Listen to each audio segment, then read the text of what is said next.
بسم الله الرحمن الرحيم. اهلا بيكم في قناة مطبخنا المصري. والنهاردة ان شاء الله هنعمل الفراخ المقرمشة. هنعملها تكة بتكة مع بعض، خطوة بخطوة،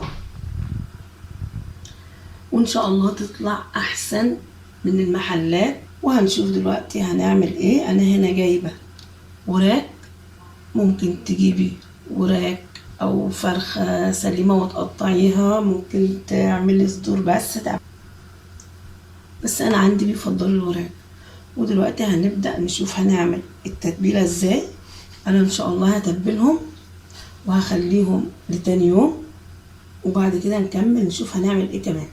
انا هنا عندي بصل مفروم وتوم مفروم برضو، ومعلقتين صلصة، والتوابل اللي هعملها لتتبيلة الفراخ، لاني لسه هعمل تتبيلة كمان. فلفل اسمر، حبهان مطحون، بابريكا، بهارات مشكل، ملح، جنزبيل. دي البهارات اللي هعملها للفراخ. وبعد كده ان شاء الله هنعمل تتبيلة تانية او هنعمل بهارات تانية. ودلوقتي حطينا الثوم والبصل، وهنحط كل البهارات والملح، معلقة ملح كبيرة عشان تاخد الطعم بتاعها كله. ودي الصلصة، معلقتين صلصة. عايزة تضيفي اي صوص تاني براحتك. التتبيلة اللي تفضليها، ممكن تضيفي برضو زبادي، لبن رايب، اللي تفضليه. بس انا هتبلهم كده وهكملهم معاكم ان شاء الله، وهنشوفها خطوة بخطوة ان شاء الله. ودلوقتي هبدأ اجيبها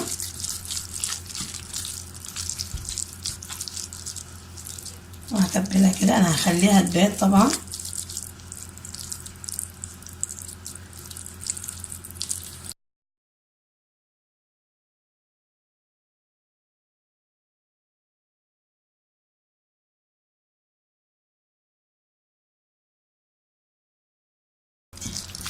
وهتبلهم كده كويس. هتبلهم كلهم كده وارجع لكم تاني ان شاء الله نشوف هنعمل ايه كمان. دلوقتي هنشيلها في التلاجة لتاني يوم، ونرجع ان شاء الله نشوف هنعمل ايه كمان. ودلوقتي بعد ما سبتها يوم هبدأ احطها على النار، وبحط لها حبة مية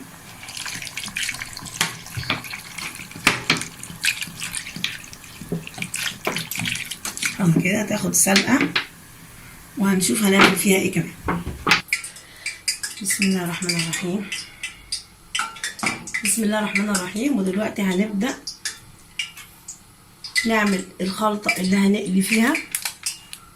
بس قبل ما اعمل اي حاجة عايزة اقول لكم ان الفراخ اهم حاجة فيها وهي نية. بعد ما تغسليها بتسيبيها 5 دقايق بمية وخل وليمون، وبعد كده بتشطفيها تاني، بتغسليها تاني، وتبدأي تشتغلي بقى. دلوقتي انا سلقتها، يعني داخله على السوا، وهبدأ اعمل لها الخلطة اللي هنقلي بيها ان شاء الله. انا دلوقتي حاطه الزيت على النار، وعندي البهارات، عندي الملح، بابريكا، بهارات مشكل، حبهان بودر، فلفل اسمر، جنزبيل.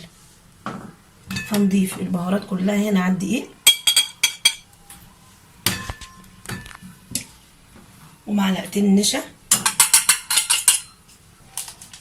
ومعلقه بيكنج باودر او كيس بيكنج باودر،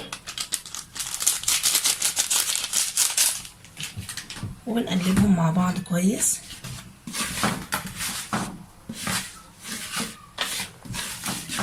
ده نص كيلو دقيق، او حسب ما هتعملي الكميه من الفراخ. يعني هتعملي فرختين فرخه بتعملي حسابهم، بتعملي ايه على قد المقدار اللي انت هتشتغلي بيه. بعد كده هجيب بوله تانية اقسم الدقيق،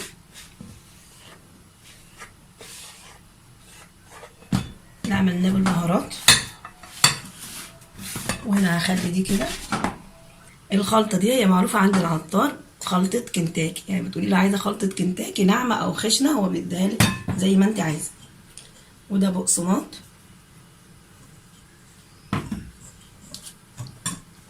انا هضيف هنا بقى ايه، كيسين فيجيتار حار حسب الرغبة، عايزة تحطيهم مش عايزة براحتك. بس هو بيديلها قرمشة وطعم جميل. بسيب دي زي ما هي كده ناشفة، وبجيب التانية النص التاني اللي هو دقيق بس وعليه البهارات، وهنبدأ نضيف مية ونخلط فيها لغاية ما تبقى زي عجينة الكريب او اخف حبة. انت بتضيفي المية ملهاش مقدار، حسب نوع الدقيق زي ما تاخد معاكي.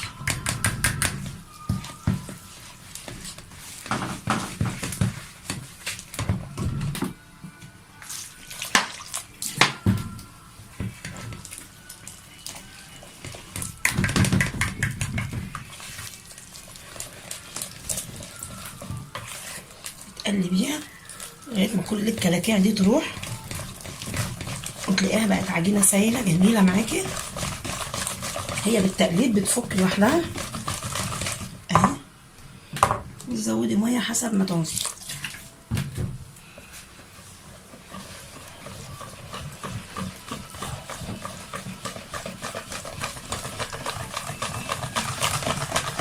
بس كده خلاص. وهنبدأ ناخد الفراخ بنحطها في العجينة، وبعدين في الدقيق.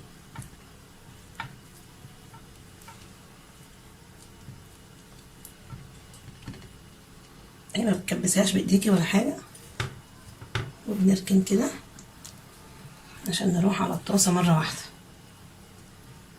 ممكن تنقعيهم في العجينة هنا ساعتين زي ما تحبي، بس انا عشان متبله الفراخ وسلقاها ومبيتاها في التتبيله اساسا، فهشتغل على طول.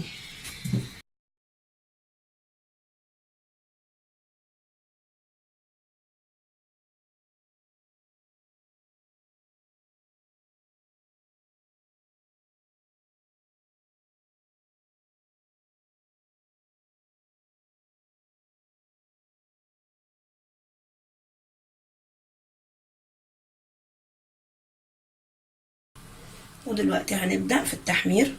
بيكون الزيت سخن، وبعد كده بعد ما تنزليهم بتهدي النار عليه عشان ما يحمرش منك بسرعة.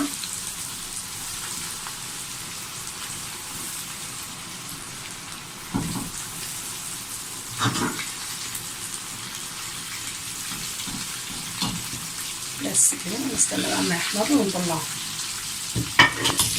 ودلوقتي خلاص كده حمرها اهي، وبتكوني محضره الطبق عليه ورق مناديل وتحطيها عليها. هكملهم ان شاء الله وارجع لكم. وده الشكل النهائي للفراخ المقرمشه، جربوها ان شاء الله هتعجبكم، وبالهنا والشفا. واذا عجبكم الفيديو ما تنسوش تشتركوا في القناه وتضغطوا لايك وتفعلوا الجرس، وشكرا.